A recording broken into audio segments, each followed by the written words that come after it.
আরে ভাই আমরা রাজনীতিতে না আসলে তোমরা তো চাঁদাবাজি করো, ঠিক কিনা?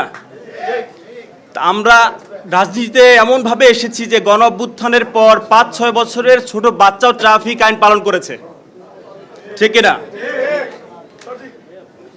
তো ওই জায়গা থেকে এখন আমাদের কাছে মনে হচ্ছে যে আমাদের তো আসলে রাজনীতিতে আসার কথা ছিল না। আমরা ফেসিবাদ স্বৈরাচারী সরকারকে পতন ঘটিয়েছি, আমাদের লেখাপড়ার কথা করার কথা, চাকরি করার কথা, কিন্তু এখন এসে আমরা দেখলাম যে ভাই আপনারা গণভোটে হ্যাঁ ভোট চাইলেন, আমরা হ্যাঁ ভোট দিলাম, কিন্তু পরে আপনারা মানলেন না। এটা তো ডিরেক্ট আমাদের সাথে, জনগণের সাথে আপনারা প্রতারণা করলেন। এই প্রতারণা তো আপনারা করতে পারেন না আমাদের সাথে। তো ওই জায়গা থেকে মনে হয় যে আসলে গণ অভ্যুত্থান ঘটানোই শেষ আমাদের কাজ না, ইনসাফের পক্ষে লড়ে যাওয়াই আমাদের কাজ। নাহিদ ভাই এখানে নাই, আমার স্পষ্ট মনে পড়ছে যে ভাতের হোটেলে বসে সবাই প্যান্ট পরা, নাহিদ ভাই লুঙ্গি পরা কেন বলেন, মনে নাই আপনাদের?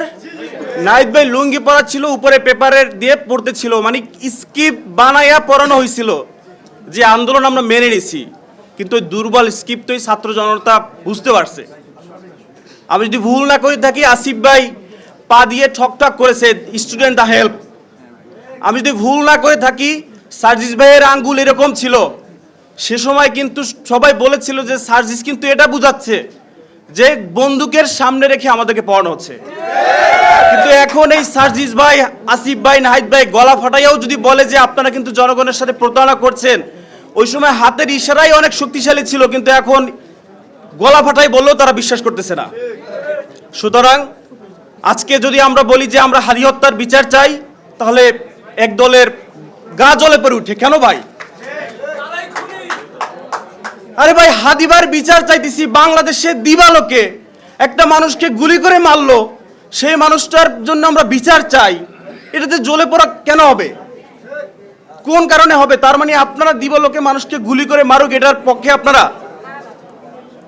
সো কথায় ভুল ত্রুটি হতে পারে, আমি একদমই ছোট নতুন, আপনাদের সাথে এই সংগ্রাম আমি চালিয়ে যাব এবং আমার জায়গা থেকে আমি হাদি হত্যার বিচার চাই, এটা আমি সব জায়গায় চেয়েই যাব।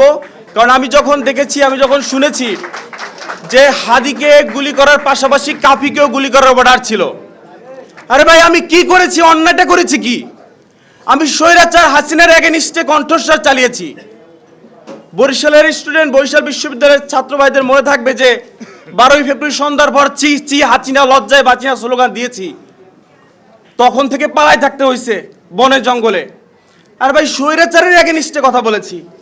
ইনসাফের পক্ষে আসতে হলে কি কোনো দল লাগে নাকি ভাই? ইনসাফের পক্ষে লড়তে হলে কোনো দল লাগে নাকি? আমার কাছে মনে হয় আমি যে এনসিপিতে যুক্ত হলাম, আমার কাছে মনে হচ্ছে না যে আমি কোনো পার্টি যুক্ত হলাম, কারণ আমি তো আগে থেকেই এনসিপি।